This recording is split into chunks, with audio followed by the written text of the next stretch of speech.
오늘 함께 은혜 나누실 말씀은 누가복음 7장 1절부터 10절 말씀입니다. 예수께서 모든 말씀을 백성에게 들려주시기를 마치신 후에 가버나움으로 들어가시니라. 어떤 백부장의 사랑하는 종이 병들어 죽게 되었더니 예수의 소문을 듣고 유대인의 장로 몇을 보내어 오셔서 그 종을 구원하시기를 청한지라. 이에 저희가 예수께 나와 간절히 구하여 가로되 이 일을 하시는 것이 이 사람에게는 합당하니이다.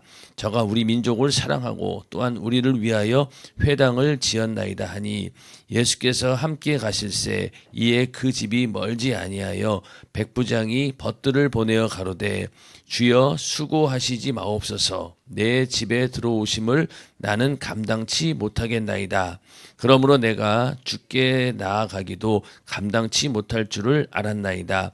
말씀만 하사 내 하인을 낫게 하소서.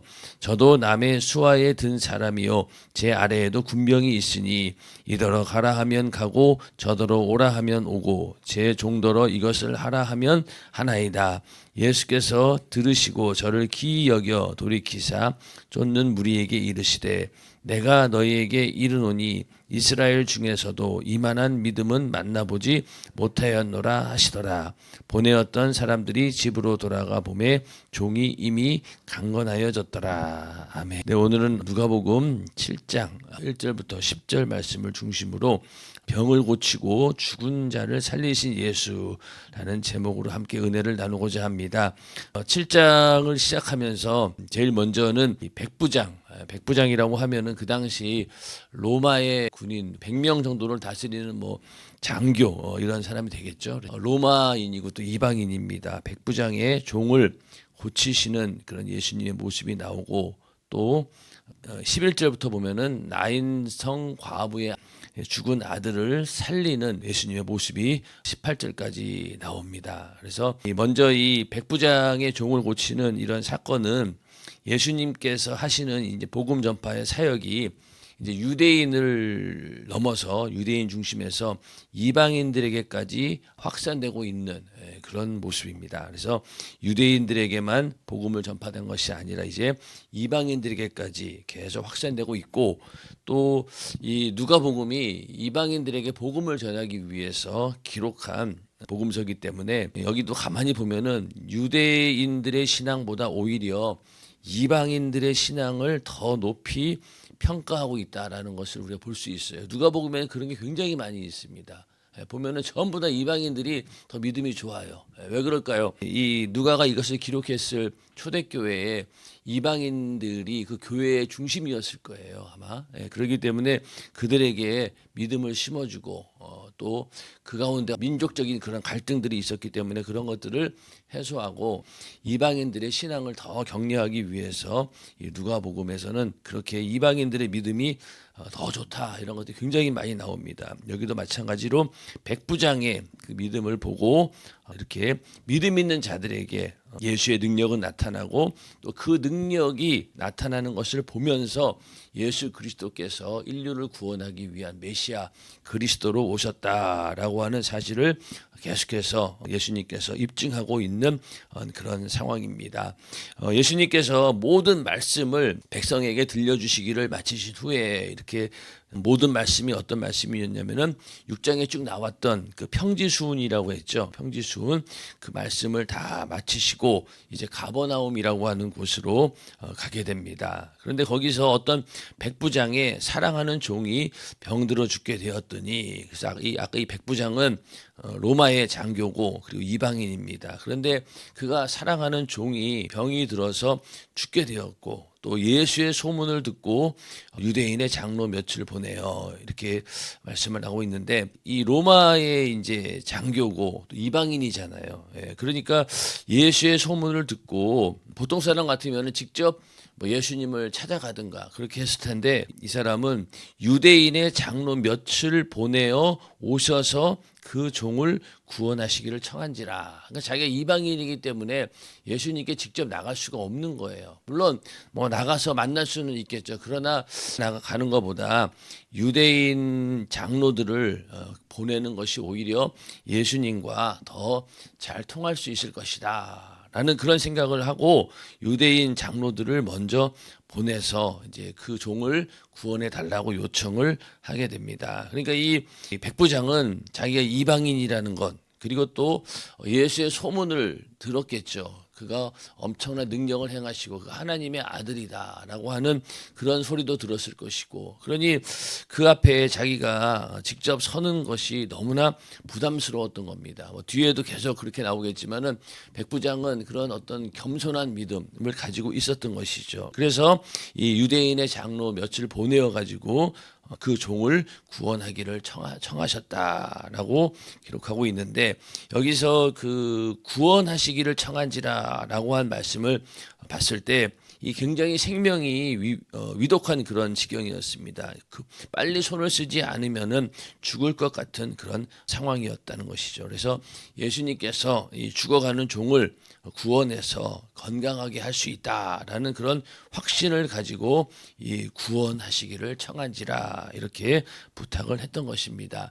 이 구원이라고 하는 것이 영원히 구원받는 것도 구원이지만은 어떤 면에서 우리가 이 질병에서 자유함을 얻는 것도 구원이고, 또 우리가 불가능한 상황 가운데서 하나님께서 역사하시는 것도 구원에 해당이 됩니다. 그만큼 절박한 상황에서 요청을 했다라는 것이죠. 예. 그래서 이에 저희가 예수께 나아 간절히 구하여 가로되 이 일을 하시는 것이 이 사람에게는 합당하니이다. 저가 우리 민족을 사랑하고 또한 우리를 위하여 회당을 지었나이다.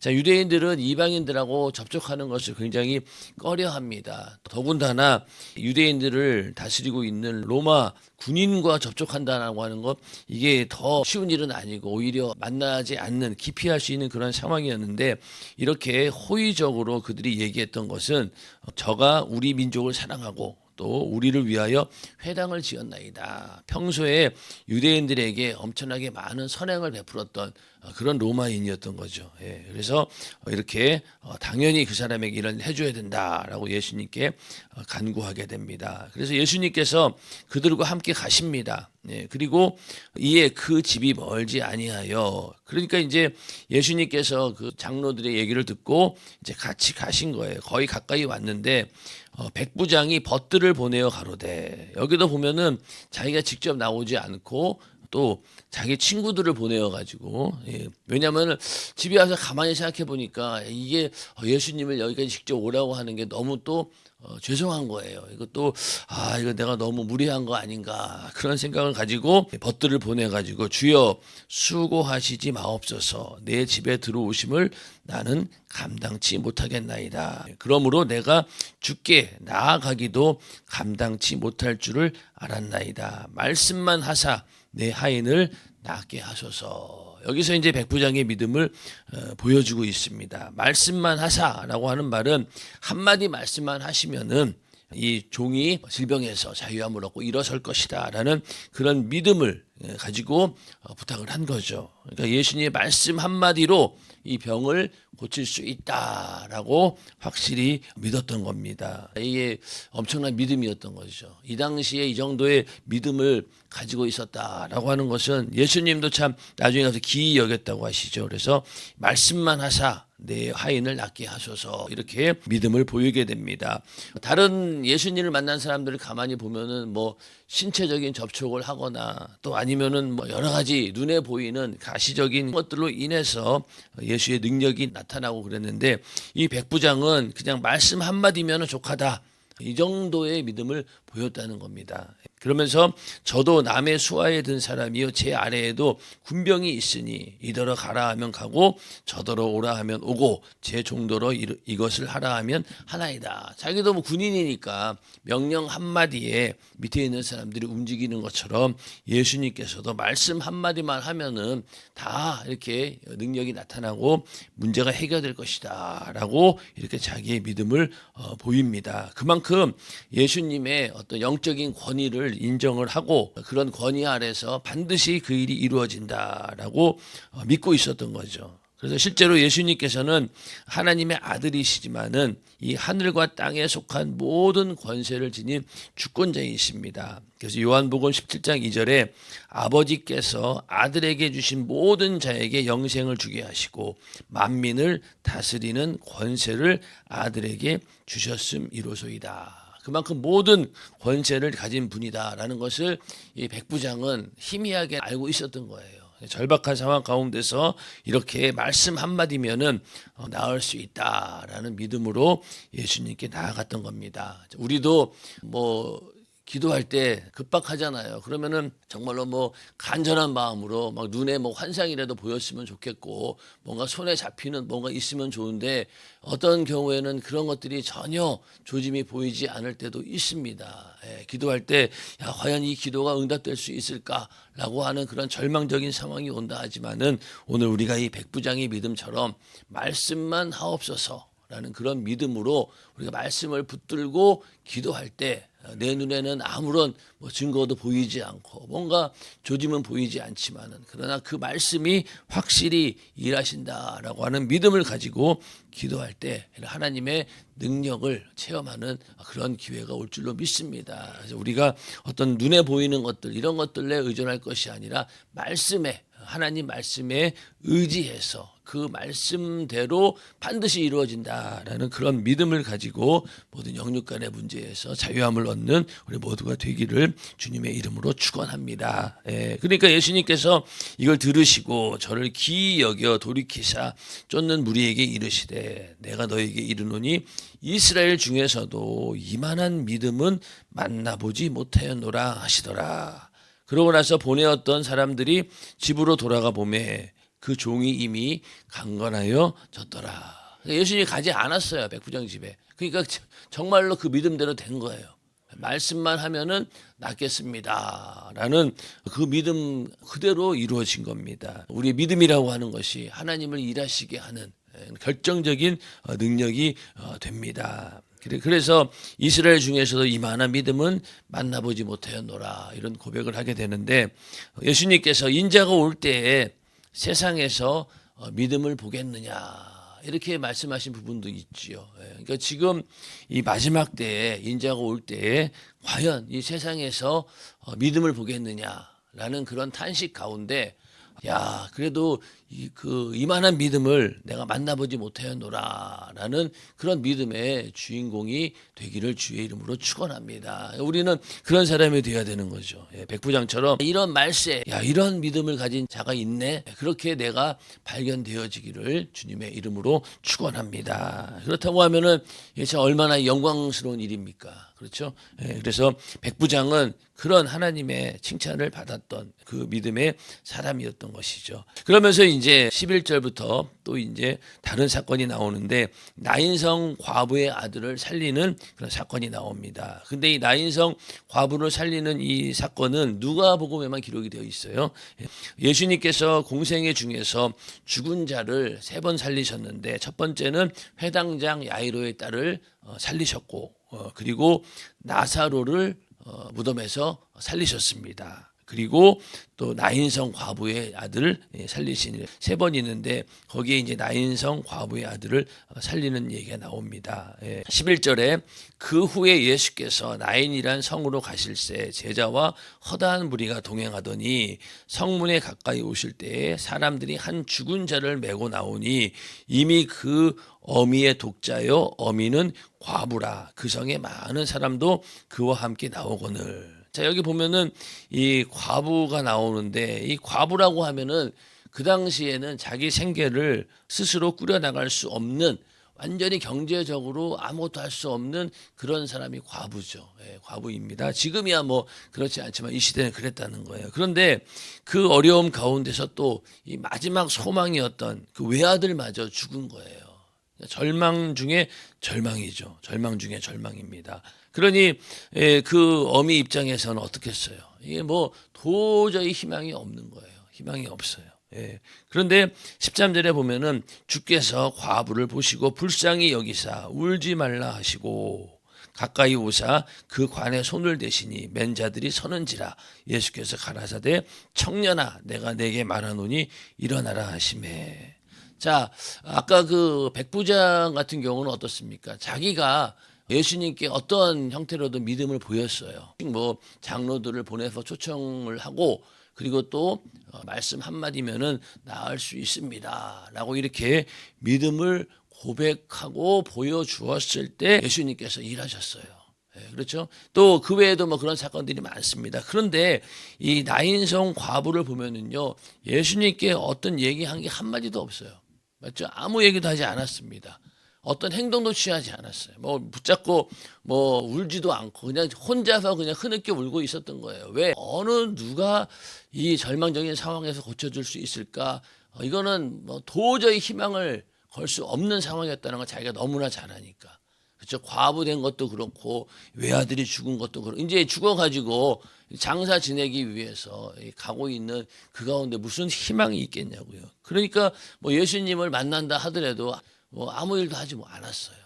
그렇죠. 그런데 예수님께서 과부를 보시고 불쌍히 여기사 울지 말라 하시고, 그러니까 이 나인성 과부를 살리신 이 사건은요 100% 하나님의 긍휼하심과 은혜로 이루어진 사건입니다. 인정하시면 아멘 하시기 바랍니다. 그러니까 이 우리 인간의 구원은요 어떤 면에서는 하나님의 일방적인 긍휼하심과 은혜로 이루어진 거예요. 특히 죽은 자가 살아나는 모습은 이거는 정말로 하나님의 일방적인 은혜가 아니고는 도저히 할 수 없는 일입니다. 병을 고치고 다른 뭐 불가능한 문제를 해결하는 있어서 어떤 경우에는 예수님께서 우리의 믿음을 보실 때도 있지만은 인간이 죽어서 다시 살아나는 문제, 부활의 문제는 인간의 어떤 믿음이라고 하는 것은 뭐 조금도 들어가지 않은 거예요. 왜냐하면 인간 스스로가 그런 것들을 기대하지도 않았고 그렇게 된다고 상상조차 못했던 것이기 때문에 예수님께서 이 사건을 통해서 죽음과 부활의 문제에 있어서는 일방적인 하나님의 은혜다. 여기에는 어떤 인간의 공로나 뭐 노력이나 믿음이라고 하는 것조차도 들어가지 않는다라는 것을 보여주시는 것처럼, 그러니까 앞에 이 백부장의 이 상황하고 굉장히 보면은 대조적인 거예요. 앞에 백부장은 어떻습니까? 인간의 어떤 노력과 믿음 이런 것들이 들어가면서 그 믿음으로 역사하였지만은 이 나인성 과부의 이 사건은 전혀 아무것도 없어요. 아무것도 없습니다. 그런데도 그냥 긍휼히 여기신 거예요. 긍휼히 여기서. 그래서 과부를 보시고 불쌍히 여겼다라고 하는데, 이게 불쌍히 여기사라고 하는 말을 그 원문을 보면은 마치 창자가 뒤틀리는 듯한 그런 비통함과 연민을 느끼셨다라는 그런 뜻입니다. 그 정도로 예수님께서 고통과 비통함을 함께 공유하셨다는 거예요.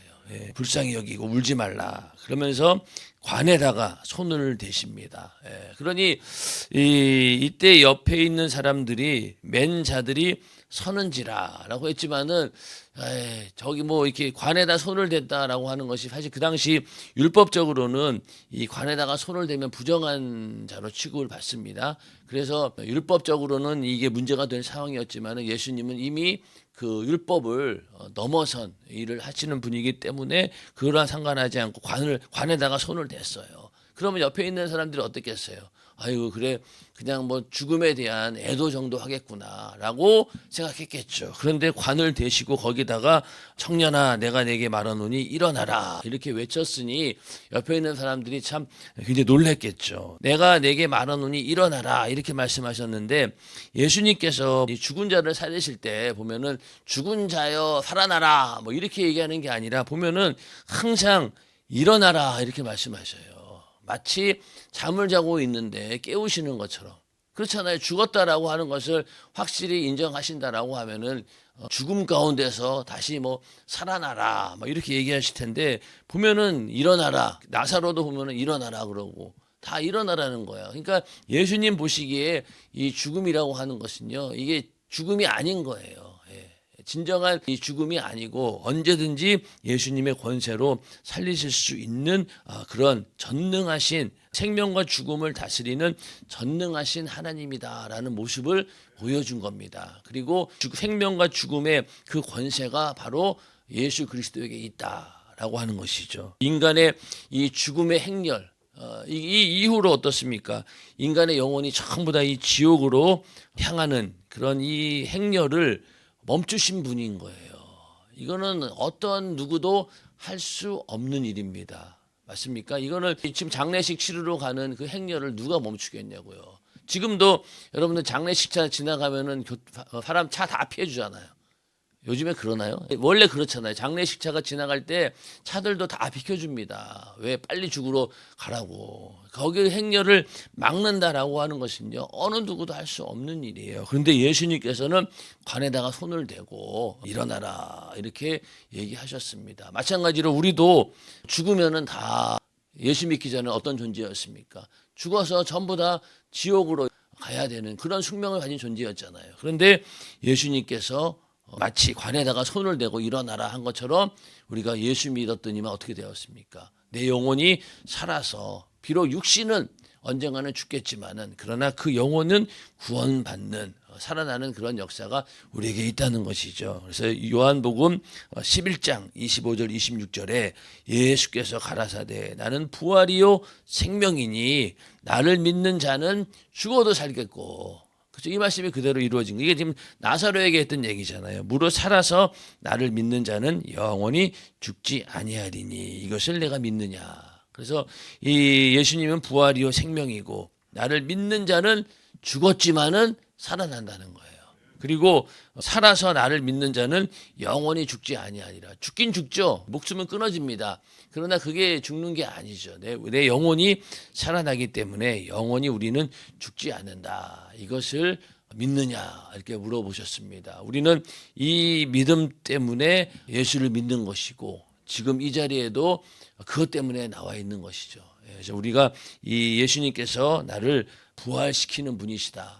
영생을 주시는 분이다라는 그 믿음이 없다라고 하면은 뭐하러 이렇게 이 땅에서 이렇게 열심히 신앙생활을 하겠냐고요. 한번 죽으면 끝인데 그렇지 않습니까? 그런데 죽음 이후에 반드시 영원한 부활의 날이 있다라는 것을 믿기 때문에 우리는 이 자리에 와서 예배도 드리고 하나님께 정말로 마음을 다하여서 목숨까지도 바쳐서 우리가 충성할 수 있는 것입니다. 그런 부활의 소망이 우리 안에 있기를 주님의 이름으로 축원합니다. 그러니 이 청년아 내가 내게 말하는 일어나라 하심에 죽었던 자가 일어앉고 말도 하거늘 예수께서 그를 어미에게 주신대. 이 엄청난 사실은 짧은 몇 글자로 기록되어 있지만요. 아마 이 옆에 있는 사람들은 아마 놀라 자빠졌을 것 같아요. 아주. 야 어떻게 이런 일이. 그래서 죽었던 자가 그냥 벌떡 이런 경우도 있어요. 시체만 벌떡 일어나는 경우도 있잖아요. 놀래가지고. 그러니까 그게 아니라 일어나가지고 앉아서 말도 했다라고 하는 건요. 완전히 살아났다는 거예요. 그래서 완전히 살아났다는 겁니다.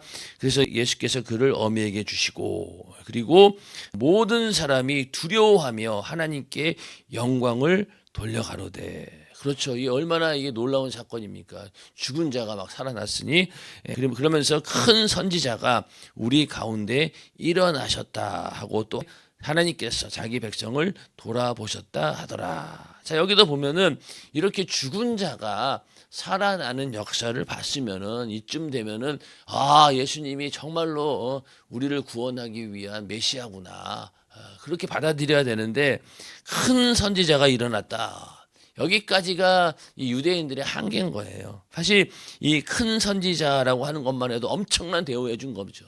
이 큰 선지자라고 하면은 엘리야나 엘리사 이 정도로 대우를 해주었다는 겁니다. 이게 아마 그 당시 사람에게 붙일 수 있는 최고의 경칭입니다. 이게 최고로 우대한 거예요. 나름대로.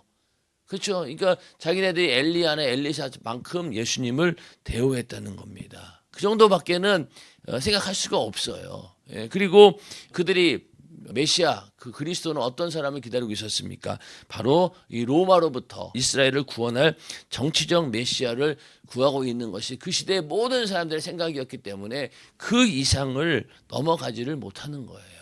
그런데 예수님께서는 이렇게 죽은 자를 살리시는 이런 이적을 보여주신 이유는 너희들이 상상하고 있는 그 이상의 것을 주기 위해서 내가 이 땅에 왔다라고 하는 사실을 보여주고 있는 것입니다. 그런데 이 유대인들은 몰라요. 모릅니다. 그 예수님을 그러니까 잡아 죽였겠죠. 그리고 예수님께서 무덤에서 부활하신 것도 봤고 또 그리고 다시 오셔가지고 제자들을 만나는 것도 경험을 했고 눈앞에서 하늘로 막 올라가는 걸 보면서도 이스라엘 백성들은 여전히 이 로마로부터 우리를 구원할 때가 언제니까 이렇게 물어본 걸 보면은 그때까지도 몰랐다는 거예요. 언제 알았습니까? 마가다락방에 성령이 임했을 때 그제서야 예수님께서 이 땅에 오신 진정한 목적을 알았다는 거죠. 그러니까 이게 이때는 더 몰랐겠죠. 그만큼 우리 인간은 영적으로 무지한 겁니다. 그러니까 하나님께서 일방적인 은혜로 긍휼을 베풀지 않고는 이 죽음에서 부활이라고 하는 그런 은혜를 받을 수 없는 거예요. 인간은 상상조차 못하고 인간 자신이 죽어서 죄로 인해서 지옥 간다라고 하는 사실도 모르고 살았잖아요. 우리도 모르고 살았잖아요. 예수 믿기 전까지는. 그러니까 얼마나 무지한 인간입니까? 그런데 예수님께서는 그런 인간들을 긍휼히 여겨주시고 내가 살려야 되겠다라고 작정하셨기 때문에 우리에게 구원이 이루어진 것입니다. 그래서 이런 구원 앞에 우리는 아무것도 내세울 게 없는 거예요. 그게 일방적인 은혜입니다. 이거는 100% 은혜예요.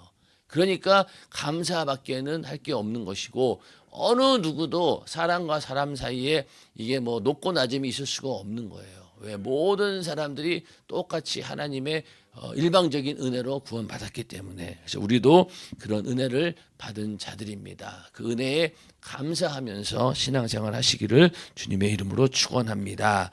그러면서 이제 17절에 가서 예수께 대한 이 소문이 온 유대와 사방에 두루 퍼지니라. 이렇게 해서 오늘 7장 1절부터 18절 이 두 가지 사건을 가만히 보면서 우리 인간이 가지고 있는 질병으로 인한 또 고통, 또 여러 가지 환경 가운데 있는 저주, 과부가 그렇잖아요. 예, 환경적으로 봤을 때 아무것도 할 수 없는 상황이고 그 아들마저 죽었으니 인생 중에서 가장 비참한 그런 인생일 거예요. 그런 가운데서 하나님께서 역사하실 때 질병에서도 자유함을 얻게 되고 죽음까지도 이겨낼 수 있는 그런 존재로 우리를 회복시켜 주신다라는 걸 봤을 때 이게 엄청난 은혜이죠. 그래서 오늘 이 말씀을 잘 기억하면서 우리들이 오늘도 내가 이런 큰 은혜 안에 있구나.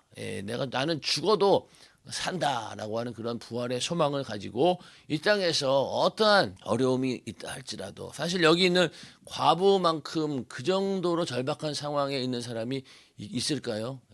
그렇죠. 질병으로 죽어가는 거 그리고 정말 이 세상에 있는 희망이라고는 아무것도 없는 그런 상황 아마 그 안에 다 포함이 될 거예요. 아무리 고난을 받고 힘든 일이 있다 하더라도 여기 있는 과부만큼 그런 처지가 어디 있겠냐고요.